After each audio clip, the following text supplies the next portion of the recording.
শীতকাল, আবার সন্ধ্যাবেলা বৃষ্টি। তো ছেলে বলছে মা কিছু বানিয়ে দাও, খাবো। তা আমি ভাবলাম সবার জন্য বানানো যাক, সবাই খুশি হবে এমন একটা রেসিপি থাকলে।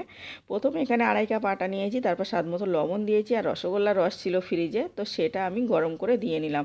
এখানে আমি 1 কাপ মতো রসগোল্লার রস দিয়েছি, বড় কাপের, যেহেতু আমার এটাতে আর চিনি দিতে লাগবে না। কিছুক্ষণ রেস্টে রেখে দেওয়ার পরে ভালোভাবে ফেটিয়ে নিলাম 5 মিনিটের মতো।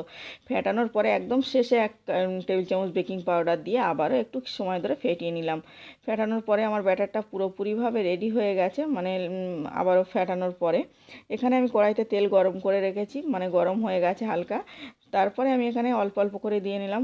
হেলানো কড়াইতে দেওয়ার কারণ আমার 2 থেকে 3টে একসঙ্গে করে দিতে পারছি, তো ভালোভাবে ফুলে উঠছে। তারপর উল্টে পাল্টে একটু কালার করে সেকে ভেজে নিয়েছি। তো সবগুলো এভাবে রেডি করে নিয়েছি।